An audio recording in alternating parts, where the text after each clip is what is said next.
just now getting accepted. How loud do you want it to the point where it's as loud as possible without being painful?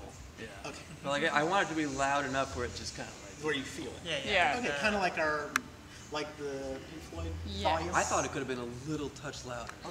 A touch louder. Okay. Louder than Pink Floyd.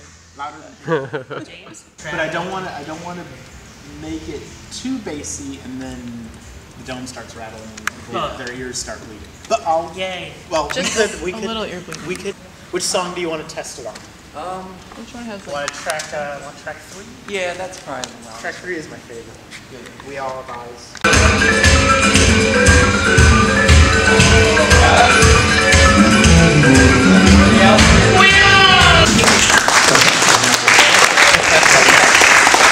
Turn it over to Travis.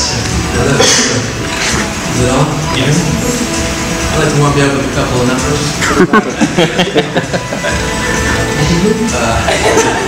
First of all, I wanted to say thank you all so much for coming. Your continued love and support is the main reason we've been able to do this as long as we have. It means the world to us that you're all here. I wanted to thank especially James and everyone at the Planetarium. Especially James, though, for taking our music seriously and listening to it a lot deeply and closely and coming up with a show specifically for us. What you're going to see tonight, he's probably going to tell you, is going to be him doing a show that he made up for the music. We have a special guest, Mr. Will Winter. Will, please take a bow.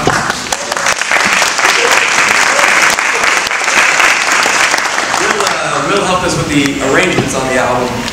A lot of the classical bits you'll hear, either ideas I had that I didn't know how to make happen, or sometimes he came up with wonderful ideas of his own, and then worked to get them finished as if he was a member of the band. So if any of you need any sort of arranging, I would recommend this man. He's also the only man I've ever met that can sing higher than I can. And I take that as a personal point of pride, how high I can sing. There's so much I'd like to tell you about this album in terms of the influences and the references and everything, but we just don't have time, and you probably don't want to hear it. But I did want to tell you one story that kind of, very, very quickly, that kind of started this whole thing off. And it's the first song on the album. It was the first song written for the album. And I was reading about Howard Carter in 1922. Was poking around, I think, Valley of the Kings somewhere or other in Egypt, looking for King Tut's tomb. Everybody knew that it should exist, nobody had ever found it. He found it, and he went in it, and he got to the inner sanctum of the tomb, and he could tell because of the way the wall was, nobody had broken into it, no tomb robbers had broken into it, nobody had seen inside of this thing for 5,000 years. And so he starts carefully, brick by brick, taking little pieces out. He finally makes a square big enough to put a candle through. He gets a candle, he puts the candle through. And then he sticks his head through. And nobody else behind him can see anything. He's the only person. And somebody says after a few moments of silence, "Do you see anything?" And he says, "Yes, wonderful things."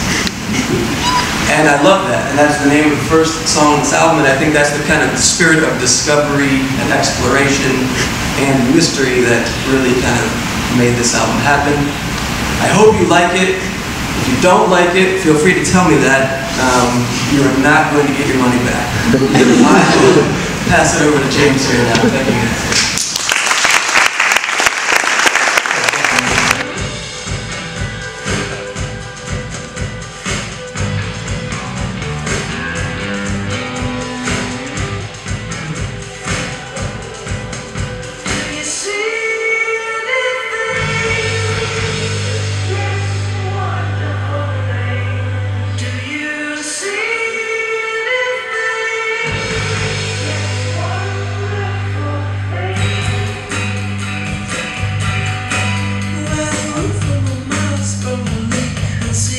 Nobody else is leaving production values for this.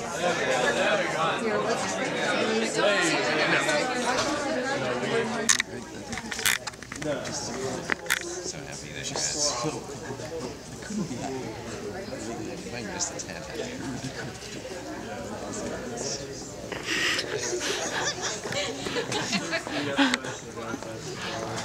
You got a shot video?